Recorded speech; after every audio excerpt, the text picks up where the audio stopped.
नमस्कार. श्री स्वामी समर्थ. तुम्हा सर्वांचं अगदी मनापासून माझ्या या छोट्याशा यूट्यूब चॅनलमध्ये स्वागत आहे. तर ताईंनो आणि दादांनो, आजपासून अधिक मास हा सुरू झाला आहे. आज 17 मे. तर आज अधिक मासातला पहिला दिवस. तर अधिक मासामध्ये कोणती व्रतं ही करावीत आणि कोणते नियम हे पाळावेत, हीच संपूर्ण माहिती आपण आजच्या व्हिडिओतून पाहणार आहोत. तर व्हिडिओला स्किप न करता शेवटपर्यंत नक्की पहा. अधिक मासाला पुरुषोत्तम मास असं देखील म्हणतात. या महिन्यात श्री विष्णूंची पूजा आणि विशेष व्रत करण्याला हिंदू धर्मात खूप मोठे महत्त्वाचे स्थान आहे. हा महिना हा आत्मिक शुद्धी आणि अत्यंत पुण्याचा काळ मानला जातो. अधिक महिन्यात प्रामुख्याने कोणती व्रतं ही केली जातात, नियम काय आहेत आणि कोणते धार्मिक विधी केली जातात, मुख्य व्रत हे कोणतं आहे? तर सर्वप्रथम मौन व्रत. या महिन्यात शक्य असेल तितका वेळ किंवा दिवसातून ठराविक काळ मौन पाळणे हे उत्तम मानले जाते. मौन व्रत हे तुम्ही या महिन्यात केले पाहिजे. या महिन्यात शक्य असेल तितका वेळ किंवा दिवसातून ठराविक काळ तुम्ही मौन पाळणं हे उत्तम मानले जाते. एक मुक्त राहणे. नक्त व्रत म्हणजेच एक मुक्त राहणे. संपूर्ण महिनाभर दिवसातून केवळ एकदाच म्हणजे दुपारी भोजन करणे आणि रात्री उपवास करणे किंवा फक्त फलाहार करणे याला एकमुक्त व्रत म्हणतात. त्यानंतर अयाचित व्रत. आधी मागणी न करता किंवा न मागता जे अन्न सहज मिळेल तेच ग्रहण करून राहणे. तर ही काही मुख्य व्रत आहेत. तर त्यानंतर नित्यपूजा आणि विधी. श्री पुरुषोत्तम विष्णू पूजा. रोज सकाळी स्नान करून भगवान विष्णू किंवा त्यांच्या कृष्णराम अवतारांची पूजा ही करायची आहे आणि ओम नमो भगवते वासुदेवाय या मंत्राचा जास्तीत जास्त जप हा करायचा आहे. त्याच्यानंतर तुम्हाला अखंड दीप हा लावायचा आहे. देवघरात किंवा तुळशीजवळ महिनाभर अखंड दिवा किंवा रोज रात्री तिळाच्या तेलाचा किंवा तुपाचा दिवा हा लावायचा आहे.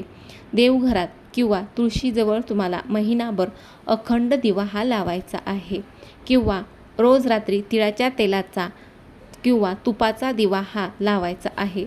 हे करणं हे अत्यंत शुभ मानले जाते, कारण तुळस ही भगवान विष्णूंना अतिशय प्रिय आहे. रोज पुरुषसूक्ताचे पठण करणे किंवा विष्णू सहस्त्रनाम ऐकणे किंवा वाचणे या महिन्यात हे विशेष फलदायी मानले जाते.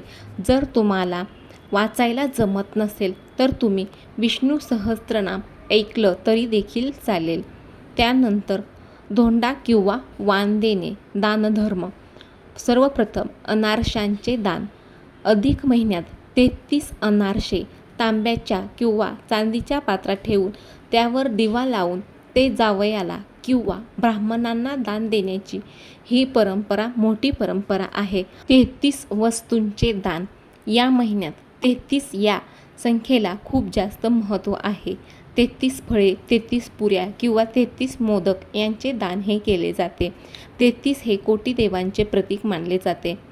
दीपदान म्हणजेच दिव्यांचे दान, वस्त्रदान, अन्नदान आणि धार्मिक पुस्तकांचे दान करणे हे अत्यंत श्रेष्ठ मानले जाते. शास्त्रानुसार सूर्य जेव्हा एका राशीतून दुसऱ्या राशीत प्रवेश करतो त्याला संक्रांत म्हणतात. पण अधिक महिन्यात सूर्य संक्रांत होत नाही. सूर्य राशी बदलत नाहीत. संक्रांत नसलेला महिना अपवित्र मानून इतर देवांनी त्याचे स्वामित्व स्वीकारण्यास नकार दिला होता. तेव्हा भगवान विष्णूंनी या महिन्याला आपले पुरुषोत्तम हे नाव दिले आणि आशीर्वाद देखील दिला की या महिन्यात जी व्यक्ती माझी भक्ती, दान आणि व्रत करेल तिला इतर महिन्यांच्या तुलनेत 1000 पटीने अधिक पुण्य लाभेल. म्हणूनच हा महिना हा भौतिक सुखांपेक्षा आध्यात्मिक उन्नती आणि पापमुक्तीसाठी सर्वोत्तम महिना हा मानला जातो.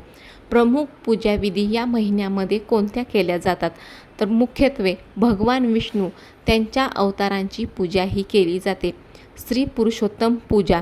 रोज सकाळी स्नान करून भगवान विष्णू किंवा बाळकृष्णाच्या मूर्तीवर षोडोपचारे 16 साहित्यांनी पूजा करावी. त्यांना तुळशीपत्र आणि पिवळी फुलेही अर्पण करावीत. दीपदान. या महिन्यात देवापुढे किंवा तुळशीजवळ अखंड दिवा लावणे किंवा रोज संध्याकाळी तिळाच्या तेलाचा तुपाचा दिवा लावणे हे अत्यंत महत्त्वाचे आहे. मंदिरामध्ये किंवा नदीकाठी दीपदान केल्याने पितृदोष आणि संकटे देखील दूर होतात. धोंडा जेवण आणि वाण देणे. महाराष्ट्रात या महिन्यात जावयाला विष्णू स्वरूप मानून घरी जेवायला बोलावण्याची परंपरा आहे. चांदीच्या किंवा तांब्याच्या ताटात 33 अनारसे धोंडे ठेवून त्यावर दिवा लावून ते जावयाला वाण म्हणून दिले जाते. जावई नसेल तर हे वाण ब्राह्मणांना किंवा मंदिरातील पुजाराला दिले जाते. पोथी वाचन. महिनाभर श्री पुरुषोत्तम महात्म्य या ग्रंथांचे किंवा भागवत पुराणाचे वाचन हे करायचे आहे. जर वाचायला जमत नसेल तर श्रवण हे करावे. तर नियम कोणते पाळायचे आहेत? अधिक महिन्यात तुम्ही कोणते नियम पाळले पाहिजेत?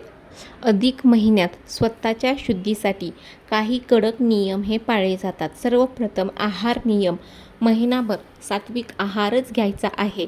कांदा, लसूण, मांसाहार आणि मद्यपान हे पूर्णपणे वर्ज्य असते. अनेक लोक या महिन्यात एकभुक्त राहतात. दिवसातून एकदाच जेवण करतात. मंत्रजप. रोज किमान 1 माळ 108 वेळा ओम नमो भगवते वासुदेवाय किंवा महामृत्युंजय मंत्राचा जप हा करावा.